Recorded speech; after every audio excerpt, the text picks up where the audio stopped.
Good morning, students. My name is Kishore, lecturer in physics, K&HL Degree College, Eluru. Now we are discussing the lesson Electricity, Magnetism and Electronics in the third BSc 5th semester. In this Electricity, Magnetism and Electronics, now the topic is uniformly charged sphere, electric field intensity due to a uniformly charged sphere.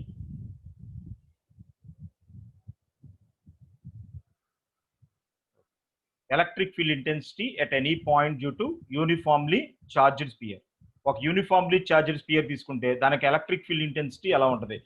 Lies outside the sphere point తీసుకుంటే ఎలా ఉంటుంది? On the surface ఎలా ఉంటుంది? Inside the spear ఎలా ఉంటుంది? దాని గురించి మనం ఏం చేసాం? ఒక స్పియర్ తీసుకుందాం. కన్సిడర్ ఏ స్పియర్, ఇదిగోండి ఈ మధ్యలో ఉంది. Consider a sphere of radius capital centre O. ఒక స్పియర్ తీసుకున్నాం. ఆ స్పియర్ యొక్క రేడియస్ ఎంత అనుకున్నాం? క్యాపిటల్ అనుకున్నాం. సెంటర్ ఓ అనుకున్నాం. Which is charged uniformly throughout its volume with a charge Q coulombs. దీన్ని ఏం చేసాం అనమాట? దీన్ని యూనిఫామ్ గా చార్జ్ చేసాం. ఎంత చార్జ్ తో? క్యూ కూలమ్స్ అనే చార్జ్. యూనిఫామ్ గా క్యూ కూలమ్స్ అనే చార్జ్ తో చార్జ్ చేసాం. Consider sphere of radius capital centre O which is charged uniformly throughout its volume with a charge Q coulombs. ఎప్పుడైతే మనం చార్జ్ చేసామో దానికి సర్ఫేస్ చార్జ్ డెన్సిటీ వస్తుంది. ఆ సర్ఫేస్ చార్జ్ డెన్సిటీ రో అనుకున్నాం. Let rho be the surface charge density. Let rho be the surface charge density. Surface charge density rho is equal to charge by volume. Density is equal to mass by volume. ఎలాగో surface charge density అంటే ఏంటన్నమాట? charge by volume. Surface charge density rho తో denote చేస్తాం. rho is equal to charge. ఎంత charge తో charge చేసాం? q coulombs.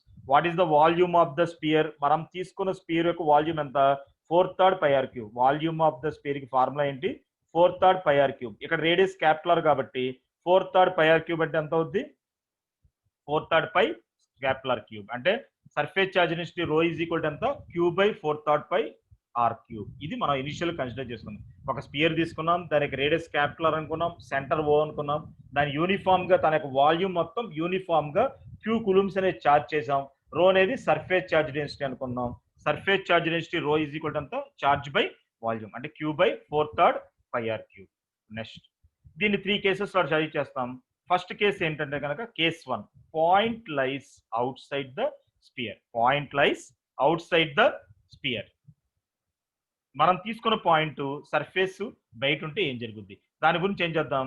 Consider a point P which is at distance small r from O such that small are greater than capital R. ఇది కొన్ని condition ఏంటి? Small are greater than capital R. Consider a point P which is at distance small r from O such that small are greater than capital R. Small r value capital R కన్నా ఎక్కువ. అంటే ఒక point తీసుకున్నాం. ఓ దగ్గర నుంచి ఇదిగోండి P అనే ఒక పాయింట్ తీసుకున్నాం.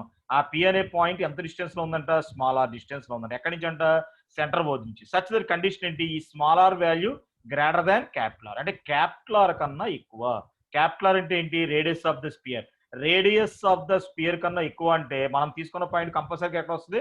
అవుట్ సైడ్ ద స్పియర్ వస్తుంది. Thus the point P lies outside the uniformly charged sphere. మన యూనిఫామ్లీ చార్జ్డ్ స్పియర్ తీసుకున్నాం కదా, దానికి అవుట్ సైడ్ పి అనే పాయింట్ వస్తుంది. ఎప్పుడు కండిషన్ ఎప్పుడు సాటిస్ఫై అయితే? Small are greater than capital R అయితే. Thus the point P lies outside the sphere. ఆ పి అనే పాయింట్ దగ్గర మనం ఏం కట్టాలి? ఎలక్ట్రిక్ ఫీల్డ్ ఇంటెన్సిటీ కట్టాలి.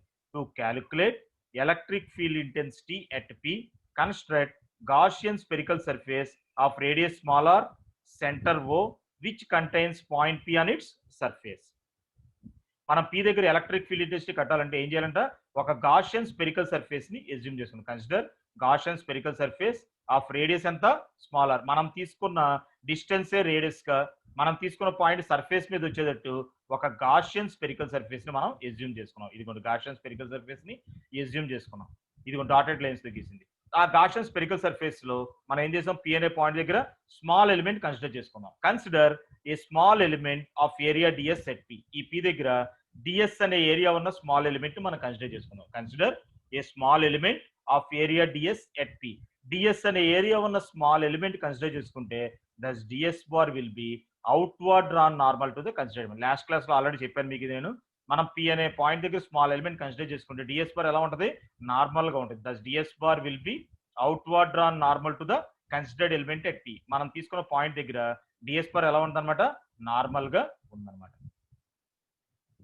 The electric field intensity vector E bar will be in the direction OP as shown in the figure. Electric field intensity E bar అనేది ఏ direction ఉందన్నమాట, OP direction ఉంది. Thus the electric field intensity vector E bar will be in the direction OP as shown in the figure. Electric field intensity vector E bar అనేది OP direction లో ఉందనుకున్నాం. Will be direction OP as shown in the figure. అంటే ఈ point దగ్గరికి వచ్చేసరికి ఏముంటుంది అంటే electric field industry ఈ bar అనేది ఓపీ, ఎందుకంటే ఇదంతా యూనిఫామ్లీ చార్జ్డ్ స్పియర్ కాబట్టి electric field out side the surface ఉంటుంది కాబట్టి ఎలక్ట్రిక్ ఫీల్డ్ అనేది ఈ ఓపీ డైరెక్షన్ లో ఉంటుంది కాబట్టి ఎలక్ట్రిక్ ఫీల్డ్ ఏ డైరెక్షన్ లో ఉంటుందో ఎలక్ట్రిక్ ఫీల్డ్ ఇండస్ట్రీ కూడా అదే డైరెక్షన్ లో ఉంటుంది అనమాట. డిఎస్ బార్ కూడా అదే డైరెక్షన్ లో ఉంది. అంటే ఈ ఎలిమెంట్ దగ్గరికి వచ్చేసరికి both E bar and dS bar are in the same direction. మనం తీసుకున్న ఎలిమెంట్ దగ్గరికి వచ్చేసరికి ఈ బార్ డిఎస్ బార్ రెండు కూడా ఎలా ఉన్నాయి అనమాట, ఒకే డైరెక్షన్ లో ఉన్నాయి. ఇది మనం కన్సిడర్ చేసుకుందాం. కన్సిడర్ చేసుకున్నాక మనం ఏం కడదాం అంటే ఫ్లక్స్ కడదాం. అంటే మనం తీసుకున్న స్మాల్ ఎలిమెంట్ నుంచి బయటకు వచ్చే flux. Consider the normal electric flux. The normal electric flux emanating from considered element at P is given by.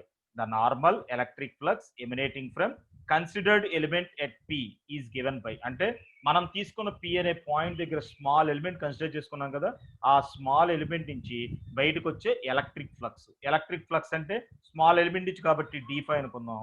Electric flux formula ఏంటి, E bar dot ds bar. The dot product of electric field intensity vector E bar and ds bar అంటే E bar dot ds bar which is equal to ఏమేయాలి మనం, EDS cos theta అయ్యాలి. EDS cos theta 8 లో మనం ఎందుకు cos theta ఎందుకు వేస్తలేదు, మనం తీసుకున్న element దగ్గరికి వచ్చేసరికి E bar ds bar ఒకే డైరెక్షన్ లో ఉన్నాయి కాబట్టి యాంగిల్ అంతా 0. cos 0 ఎంత అవుద్ది, 1 అవుద్ది కాబట్టి ఇంకా మిగిలింది ఏంటి మనకి E ఇంటూ ds. అంటే D5 ఎంత వచ్చింది, E ఇంటూ ds. ఇది ఎక్కడి నుంచి వచ్చే ఫ్లక్స్, మనం తీసుకున్న కన్సిడర్డ్ ఎలిమెంట్ నుంచి వచ్చే flux. The total normal electric flux emanating from entire closed surface, మొత్తం క్లోజ్డ్ సర్ఫేస్ నుంచి బయటకు వచ్చే ఫ్లక్స్. అంటే పైదాన్ని ఏం చేయాలి, ఇంటిగ్రేట్ చేయాలి. Phi is equal to surface integral of d5. Phi is equal to ఎంత, surface integral of d5. Surface integral of d5 ఎంత వచ్చింది మనకి, EDS వచ్చింది. d5 అంటే EDS, surface integral of EDS. ఈ బయట పడేస్తే E into surface integral of ds, E into surface integral of ds. దీన్ని ఏమనుకుందాం మనం, దీన్ని పక్కన పెట్టండి. ఫై ఈజ్ ఈక్వల్ ఎంత వచ్చింది, E into ds which is equal to phi is equal to E into ds. అంటే ఏంటి, స్మాల్ ఎలిమెంట్ యొక్క ఏరియా.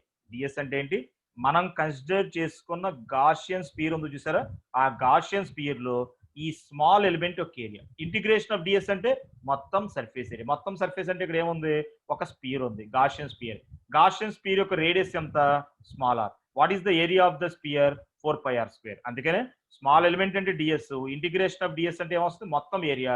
మొత్తం ఏరియా అంటే 4πr². స్మాల్ ఆర్ ఎందుకు ఇస్తాం, మనం కన్సిడర్ చేసుకుంది గాషియన్ స్పియర్. గాషియన్ స్పియర్ యొక్క రేడియస్ ఎంత, స్మాల్ ఆర్ కాబట్టి 4πr². దాన్ని ఈక్వేషన్ 1 అనుకోండి.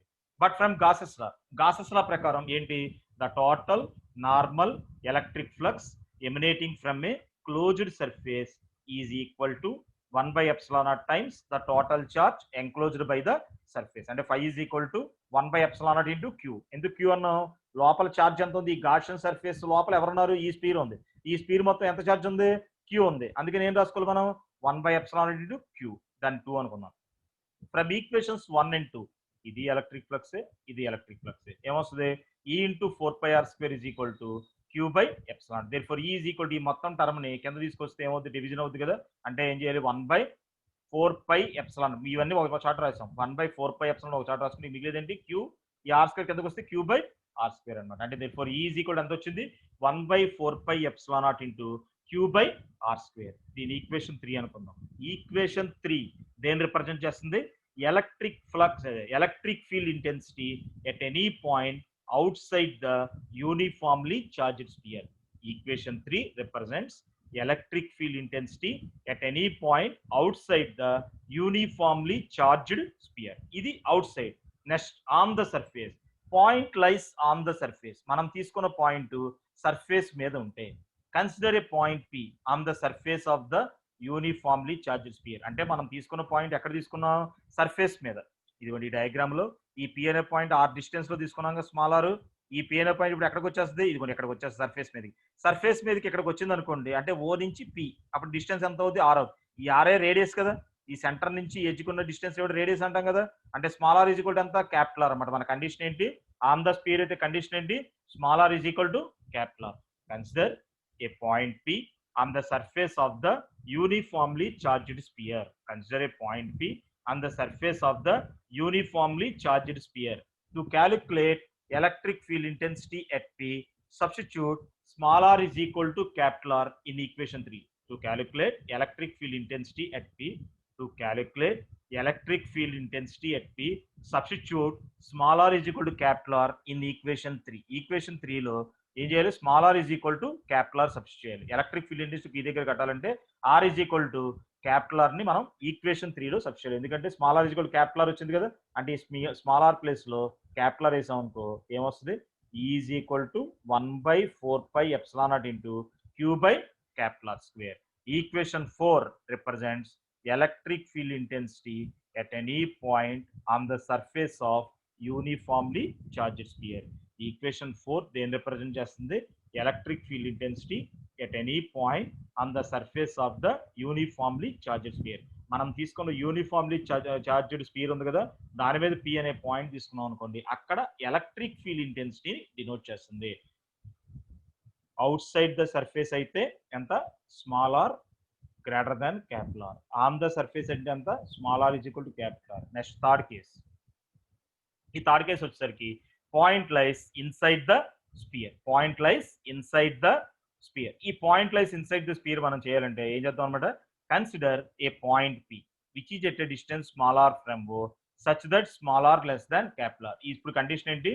పాయింట్ మనం తీసుకున్న పాయింట్ ఇన్సైడ్ ద స్పియర్ అంటే సర్ఫేస్ లోపల. ఇంత ముందు మనం అవుట్ సైడ్ ద స్పియర్ చేసాం, ఆన్ ద సర్ఫేస్ చేసాం. ఇప్పుడు మనం ఏం చేయాలన్నమాట? Point lies inside the sphere. Consider a point P which is at a distance small r from O such that small r less than capital R. ఇక్కడ condition ఏంటంటే small r less than capital R. Capital R అంటే ఏంటి? Centre of the spear నుంచి ఆ surface కు ఉన్నది, అంటే అంటే రేడియస్ అనమాట. రేడియస్ కన్నా తక్కువ అంటే కంపల్సరీగా మనం తీసుకున్న పాయింట్ ఎక్కడ వస్తుంది? ఇన్సైడ్ ద సర్ఫేస్ వస్తుంది. దస్ the point P lies inside the uniformly charged sphere. ఈ P అనే పాయింట్ ఈ condition R less than R అయితే అప్పుడు పాయింట్ ఎక్కడ వస్తుంది? ఇన్సైడ్ ద స్పియర్ వస్తుంది. To calculate the electric field intensity at P, construct Gaussian spherical surface of radius small r, center O, which contains point P on its surface. ఈ diagram చూడండి, మీకు అర్థమవుతుంది. ఇదిగోండి, ఇదేంటిది? ఇంతకు ముందు మనం తీసుకున్న స్పియర్. ఇది కాదు, ఇదిగోండి, ఇది యాక్చువల్ స్పియర్, టోటల్ స్పియర్. ఇది మనకేంటనమాట? ఫస్ట్ మనం స్పియర్ ఎలా చెప్పాం? ఇదిగోండి, సెంటర్ నుంచి ఇక్కడ ఉన్న డిస్టెన్స్ ఎంత? Capital are. అంతేనా? సెంటర్ నుంచి ఈ డిస్టెన్స్ ఎంత? Capital R. ఇది మనం తీసుకున్న original sphere. Original sphere first ఏం తీసుకున్నాం? సెంటర్ ఓ ఉంది అనుకున్నాం, క్యాపిటల్ రేడియస్ అనుకున్నాం, మొత్తం కూడా యూనిఫామ్లీ చార్జ్ చేశారు అనుకున్నాం. అంటే ఇదిగోండి, ఇదిగోండి, ఇది ఈ మధ్యలో స్పియర్ కొంచెం పెద్ద గీసాం, ఎందుకంటే ఇన్సైడ్ ద స్పియర్ మనం ఏం చేయాలి? ఇన్సైడ్ అన్నప్పుడు ఇన్సైడ్ గాషన్ స్పియర్ గీయాలి కాబట్టి దీన్ని కొంచెం పెద్దగా డ్రా చేసాం. అంటే ఇదిగోండి మన యాక్చువల్ స్పియర్, దానికి రేడియస్ ఎంత? క్యాపిటల్ ఆర్, సెంటర్ ఓ, దాన్ని మొత్తం యూనిఫామ్ గా చార్జ్ చేసాం. ఇదిగోండి, కన్సిడర్ ఏ పాయింట్ ఓ నుంచి ఇక్కడ ఇదిగోండి పి అనే point. Consider a point P which is at a distance small r from O. Small r అనేది డిస్టెన్స్ లో మనకు పి అని. సచ్ దట్ కండిషన్ ఏంటి? Small r less than capital R. Capital R కన్నా తక్కువ. చూడండి, క్యాపిటల్ ఆర్ అంటే ఇక్కడ నుంచి ఎక్కడికి, స్మాల్ ఆర్ అంటే ఇది. స్మాల్ ఆర్ వాల్యూ ఎలా ఉంది? క్యాపిటల్ ఆర్ కన్నా తక్కువ ఉందంటే అప్పుడు పి అనే పాయింట్ ఎక్కడ వచ్చింది? ఇన్సైడ్. ఇది మనం తీసుకున్న క్లోజ్డ్ సర్ఫేస్ లోపల వచ్చింది అనమాట. ఇక్కడ మన ఎలక్ట్రిక్ ఫీల్డ్ ఇంటెన్సిటీ కట్టాలంటే ఏం చేయమంటే డాటెడ్ లైన్స్ తో గీసింది ఎక్కడైనా సరే Gaussian sphere. Construct Gaussian spherical surface of radius ఎంత? Small R, centre O, which contains point P on its surface. ఇప్పుడు మనం ఏం చేసాం? ఒక గాషియన్ స్పెరికల్ సర్ఫేస్ ని ఎజ్యూమ్ చేసుకున్నాం. ఆ గాషియన్ స్పెరికల్ సర్ఫేస్ యొక్క రేడియస్ ఎంత? Small R, centre O. మనం తీసుకున్న పాయింట్ ఎక్కడ ఉంది? ఆ సర్ఫేస్ మీద వచ్చింది అనమాట. ఇది సేమ్ ఇందాక లాగానే consider a small element of area DS at P. P దగ్గర ఏం చేయాలి? డిఎస్ అనే ఏరియా ఉన్న స్మాల్ ఎలిమెంట్ ని కన్సిడర్ చేసుకోవాలి. Consider a small element of area DS at P. P దగ్గర డిఎస్ అనే ఏరియా ఉన్న స్మాల్ ఎలిమెంట్ మనం కన్సిడర్ చేసుకున్నాం. వెంటనే డిఎస్ బార్ ఎలా ఉంది? Thus DS bar will be outward drawn normal to the consider element. ఎందుకు? సేమ్ ఇంతకు చెప్పినట్టు ఇదంతా uniformly charges spear, lines of force అన్ని బయటకు ఉంటాయి. అంటే ఎలక్ట్రిక్ ఫీల్డ్ ఎక్కడ తీసుకున్నా, ఏ పాయింట్ దగ్గర తీసుకున్నా ఎలక్ట్రిక్ ఫీల్డ్ బయట ఉంటుంది. ఎలక్ట్రిక్ ఫీల్డ్ ఏ డైరెక్షన్ ఇక్కడ తీసుకున్నాం అనుకో ఇలా ఉంటుంది. అంటే ఎలక్ట్రిక్ ఫీల్డ్ ఏ డైరెక్షన్ లో ఉంటుందో ఫీల్డ్ ఇంటెన్సిటీ కూడా అదే డైరెక్షన్ లో ఉంటుంది. అందువల్ల ఎలక్ట్రిక్ ఫీల్డ్ ఇంటెన్సిటీ కూడా అదే డైరెక్షన్ లో ఉందన్నమాట. For this element both E bar dS bar are in the same direction. For this element both E bar and dS bar are in the same direction. ఏం తీసుకున్నాం? Consider a small element of area DS at P. P దగ్గర ఇదిగోండి dS అనే area ఉన్న small element తీసుకున్నాం.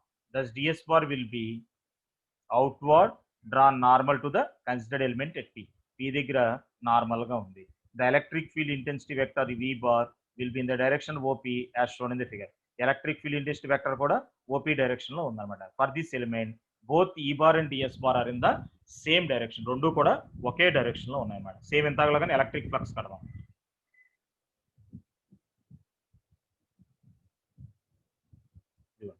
The normal electric flux emanating from considered element at P. మనం తీసుకున్న element ఉంది చూసారా, ఈ నార్మల్ ఈ P అనే ఎలిమెంట్ నుంచి మనం వచ్చే electric flux. The normal electric flux emanating from considered element at P. Flux formula ఏంటి? E bar dot ds bar. d5 is equal అంతా E bar dot ds bar. ఎక్కడ కూడా EDS కాస్ థీటా వేయాలి, కానీ వేస్తలేదు. ఎందుకు? కాస్ థీటా ఎంత అయిపోద్ది? రెండు ఒకే డైరెక్షన్ ఉన్నాయి. cos 0 1 కాబట్టి ఏమైపోద్ది? 1 అవుద్ది. అంటే the normal electric flux emanating from considered element at P is given by d5 is equal to E bar dot ds bar, which is equal to E into ds. cos 0 ఎంత 1, అందుకని E into ds. ఎక్కడి నుంచి వచ్చే electric flux? ఇది small element. Next the total normal electric flux emanating from entire closed surface. మొత్తం closed surface నుంచి వచ్చే flux. The total normal electric flux emanating from entire closed surface. మొత్తం surface. మొత్తం surface అంటే ఏంటి? ఇక్కడ గాషియన్ సర్ఫేస్. ఈ మొత్తం గాషియన్ సర్ఫేస్ నుంచి, ఈ మొత్తం కాదు, ఈ గాషియన్ సర్ఫేస్ నుంచి వచ్చేది ఫ్లక్స్ కావాలి. అంటే ఏం చేయాలి? ఇంటిగ్రేట్ చేయాలి. phi is equal to surface integral of E bar dot ds bar అంటే EDS. ఈ బయటకు వచ్చేస్తే E into surface integral of ds. E into ఇంతకలాగానే ds అంటే small element area. Integration of ds అంటే మొత్తం సర్ఫేస్. మొత్తం సర్ఫేస్ అంటే గాషియన్ స్పియర్. గాషియన్ స్పియర్ యొక్క ఏరియా ఎంత వరకు? దానికి రేడియస్ స్మాలర్ కాబట్టి ఎంత అనమాట? 4πr square. దాని రేడియస్ స్మాలర్ కాబట్టి 4π. E into 4πr స్క్వేర్ అనమాట. E into 4π. ఇదేంటిది? The total normal electric flux emanating from entire closed surface. phi is equal to అంతా E into 4π small are square. దీని 5 అనుకోండి. ఫ్రమ్ గాసెస్ లా సేమ్ ఎంత అంటే from Gauss's law the total normal electric flux emanating from a closed surface is equal to 1/ε0 times the total charge enclosed by the surface. 1/ε0 times the total charge enclosed by the surface. ఇంతకు ముందు అయితే మనం ఏం చేసాం? Class మనకి దాంట్లో 1/ε0 times Q వేసాం. ఎందుకు Q వేసాం? ఇక్కడికి వచ్చేసరికి స్పీడ్ వచ్చేసరికి మనం గీసిన గాషియన్ సర్ఫేస్ మొత్తంలోనూ ఎంత ఛార్జ్ ఉందంటే QA ఉంటుంది. కానీ ఇక్కడికి వచ్చేసరికి అలా కాదు. ఇదిగోండి, ఇక్కడికి వచ్చేసరికి అలా కాదు. మనకు తీసుకున్న స్పీడ్ లోకి వచ్చేసరికి మనం తీసుకునే స్పీడ్ ఏంటి? దేని కన్సిడర్ చేసుకున్నాం? Gaussian spear. యాక్చువల్ గా మనం టోటల్ స్పియర్ లో ఉన్న ఛార్జ్ అంతా Q. ఈ మొత్తం స్పియర్ లో ఛార్జ్ Q. కానీ మనం ఏం తీసుకున్నాం? గాషియన్ స్పియర్ లోపల ఈ భాగాన్ని మాత్రమే కన్సిడర్ చేసుకున్నాం. ఈ భాగంలో ఛార్జ్ ఎంత ఉంది మనకు తెలియదు. అందుకని ఆ ఛార్జ్ మొత్తం ఛార్జ్ అయితే Q. ఈ మొత్తంలో ఛార్జ్ ఎంత? మనం తీసుకున్న P అనే పాయింట్ నుంచి మనం గీసిన గాషియన్ సర్ఫేస్ లో ఎంత ఛార్జ్ ఉండదో తెలియదు. దాని గురించి మనం ఏం చేద్దాం అనమాట? ఆ ఛార్జ్ తెలియదు కాబట్టి ఆ ఛార్జ్ని ఏమనుకుందాం? Q డాష్ అనుకుందాం. Where Q dash is charge enclosed by Gaussian spherical surface. అంటే ఇక్కడ Q డాష్ అనేది ఏంటి? గాషియన్ స్పెరికల్ సర్ఫేస్ లో ఉన్న charge. Where Q dash is charge enclosed by Gaussian spherical surface అనమాట. ఇప్పుడు చూద్దాం. చూడండి, ఛార్జింగ్ ఫార్ములా ఏంటి? Charge is equal to charge density into volume. First లో చెప్పాను మీకు. Charge density is equal to charge by volume కదా. ఛార్జ్ డెన్సిటీ ఫార్ములా ఏంటి? Rho is equal to charge by volume వేసాం మనం. మరి rho charge is equal to ఏమవుద్ది? Charge density into volume. అంతే కదా. ఛార్జ్ డెన్సిటీ అంటే వాల్యూమ్ కిందకు వచ్చేసింది అనుకో, charge by volume. Charge density is equal to charge by volume. అప్పుడు ఛార్జ్ ఈజ్ ఈక్వల్ టు అంత charge density into volume. Charge density అంటే రో ఇంటూ వాల్యూమ్ అంటే అంత 4/3 pi r3. What is the volume of the spear? 4/3 pi r3. ఇక్కడ small are వేయాలా, capital are వేయాలా? ఇది main point. Small are వేయాలా, capital are వేయాలా మనకు వచ్చినప్పుడు ఇక్కడ మనం ఏ స్పియర్ తీసుకుంటున్నాం? Gaussian sphere. గాషియన్ స్పియర్ యొక్క రేడియస్ ఎంత? Small r. అందుకని మనం ఏం చేయాలన్నమాట ఇక్కడ? 4/3 pi r3. 4/3 pi r3 అనమాట. ఓకే, 4/3 pi r3 అలా ఉంచేసేద్దాం మనం. ఇప్పుడు మనం చూడండి, Q dash is equal to charge density. Charge density formula ఏంటి? Charge density formula rho is equal to Q by 4/3 pi capital R cube కదా. ఫస్ట్ లో మనం చెప్పాం కదా, rho is equal to Q by 4/3 pi capital R cube. మరి ఇప్పుడు ఏమవుద్ది?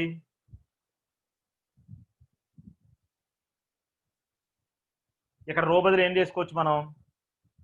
ఈ రో బదులు ఏం రాసుకోవచ్చు? Q by 4/3 pi capital R cube మనం రాయొచ్చు. Q by 4/3 pi capital R cube రాయొచ్చు. ఒక పేపర్ మీద రాసుకోండి, మీకు అర్థమవుతుంది. రో బదులు ఏం రాసాం? Q by 4/3 pi capital R cube. Volume ఎంత? ఆల్రెడీ మనం రాసాం కదా, 4/3 pi స్మాల్ ఆర్ క్యూబ్. దీంట్లో 4/3 pi four third pi cancel అయిపోయింది. ఇంకా మిగిలింది ఏంటి స్మాల్ ఆర్, ఇది డివిజన్ కదా, small R cube by cap, ఇది 1/, ఉంది అందుకని ఇది ఏమవుతుంది, ఇది పైకి వస్తుంది ఇది కిందకి వస్తుంది, అంటే small R cube by capital cube. ఇది మీరు ఒక పేపర్ మీద రాసుకోండి మీకు అర్థమవుతుంది. క్యూ డాష్ ఈజ్ ఈక్వల్ అంతా క్యూ ఇంటూ, ఇంకా మిగిలింది ఏంటి క్యాన్సిల్ అయిపోతే small R cube by capital R cube. అంటే క్యూ డాష్ ప్లేస్ లో మనం ఏం సబ్స్టిట్యూట్ చేయాలన్నమాట, క్యూ డాష్ ప్లేస్ లో ఇదిగోండి phi is equal to q dash by epsilon కదా, క్యూ డాష్ ప్లేస్ లో మనం ఏం సబ్స్టిట్యూట్ చేయాలి, q into small r cube by capital R. Therefore, phi is equal to 1 by epsilon naught into q into small r cube by capital R cube into substitution. Their place లో phi is equal to 1 by epsilon naught times q dash కదా, ఈ q dash place లో ఎంత q into small r cube by capital R cube. From equations 5 and 7, ఇది 7 ఈ equation. 5 ఏంటి గాసెస్ లా, e into 4 pi r square, phi is equal to e into 4 pi r square. దీని equation 5 అనుకున్నాం కదా, ఈ 5 7 equate చేసాం అనుకో, e into 4 pi r square is equal to ఎంత అవుతుంది, ఇది 1 by epsilon naught into q into small r cube by capital R cube. ఇక్కడ మీరు అబ్జర్వ్ చేసినట్టయితే ఇక్కడ r స్క్వేర్ ఉంది, ఇక్కడ r క్యూబ్ ఉంది, ఈ r స్క్వేర్ క్యూబ్ పోతుంది, ఇంకా ఒక r మిగులుతుంది అంతే, మనకి ఇక్కడ r ఒకటే మిగులుతుంది. ఈ 4 పైన కింద తీసుకొచ్చేద్దాం, ఈ 4 పై r స్క్వేర్ క్యూబ్ పోతుంది, ఇంకా ఒక r మిగులుతుంది కదా, ఈ ఒక 4 పైన కింద తీసుకొస్తే ఏమవుతుంది 1 by 4 pi epsilon naught ఉంటుంది. ఇక్కడ q ఉంది కాబట్టి q by 4 pi epsilon naught into మిగిలింది ఏంటి r స్క్వేర్ పోయింది కాబట్టి r by capital R cube. This equation represents electric field intensity at any point inside the uniformly charged sphere. This equation represents electric field intensity at any point inside the uniformly charged sphere. ఇదేంటిది equation 3, electric field intensity at any point outside the uniformly charged sphere. ఇది electric field intensity at any point on the surface of the uniformly charged sphere. ఇంకా final గా మనకి ఈ equation దేని represent చేస్తుంది, electric field intensity at any point inside the uniformly charged sphere. ఇక్కడ మన case 1 కి కేస్ 2 కి ఒకే డిఫరెన్స్. ఏంటి డిఫరెన్స్, కేస్ 1 కి వచ్చేసరికి మనం 1 by epsilon, ఇక్కడ గాసెస్ లాగా వచ్చేసరికి టోటల్ ఛార్జ్ మనం ఉపయోగించుకుంటాం, ఎందుకంటే మనం గీసిన గాషియన్ సర్ఫేస్ లోపల టోటల్ స్పియర్ ఉంది. కానీ కేస్ 3 కి వచ్చేసరికి మనకి ఏముంటది, ఇది మన యాక్చువల్ స్పియర్, ఈ మొత్తం ఛార్జ్ క్యూ, కానీ దీని లోపల తీసుకున్నామంటే ఏం చేయాలి, ఈ ఛార్జ్ మనం కట్టాలి. అందుకని ఇక్కడ డిఫరెన్స్ ఏంటనమాట, ఈ ఛార్జ్ ఎంత ఉంది గాషియన్ స్పియర్ లో ఇక్కడ మనం ఫైండ్ అవుట్ చేస్తాం. ఈ ఛార్జ్ ఫైండ్ అవుట్ చేస్తాక మనం ఏం చేసుకున్న ఛార్జ్ ని క్యూ డాష్ అనుకుంటాం అనమాట. అంటే క్యూ డాష్ అంటే ఏంటి, charge enclosed by Gaussian surface. దాని గురించి ఏం చేసాం, ఛార్జ్ కి ఫార్ములా రాసాం, charge density is equal to charge by volume, కాబట్టి charge is equal to charge density to volume. Charge density అంటే ఫస్ట్ లో రాసిన రో రాసాం, వాల్యూమ్ ఆఫ్ ద స్పియర్ అంటే 4/3 pi r cube రాసాం. రో అంటే ఆల్రెడీ ఫస్ట్ లో రాసాం కదా, q by 4/3 pi capital R cube. ఈ 4/3 small R pi r cube ని అలా ఉంచేద్దాం, 4/3 pi క్యాన్సిల్ అయిపోయింది. అప్పుడు q డాష్ ఇదిగో మిగిలింది ఏంటి, q into small R cube by capital R cube. దీన్ని ఈక్వేషన్ 6 లో మనం సబ్స్టిట్యూట్ చేస్తే 1 by epsilon అంటే q డాష్ కదా, q డాష్ ప్లేస్ లో ఇదిగోండి ఇది సబ్స్టిట్యూట్ చేసాం, q into small R cube by capital R cube 7. Equation 5 ఏమో phi is equal to e into 4 pi r square, ఇదేమో 7, ఇది 5 అది 5, రెండు ఈక్వేట్ చేసాం అనుకో, e into 4 pi small r square is equal to 1 by epsilon naught into q into small r cube by capital R cube. ఇక్కడ 4 pi అంటున్నాను, small are square r cube లో ఏంటి 1 అంటే క్యూబ్ పోయింది, అంటే ఏం మిగులుతుంది r మిగులుతుంది. therefore e is equal to q by, అంటే 4 pi కిందకు వస్తే q by 4 pi epsilon naught into small r by capital R cube. This equation represents electric field intensity at any point inside the uniformly charged sphere, inside the uniformly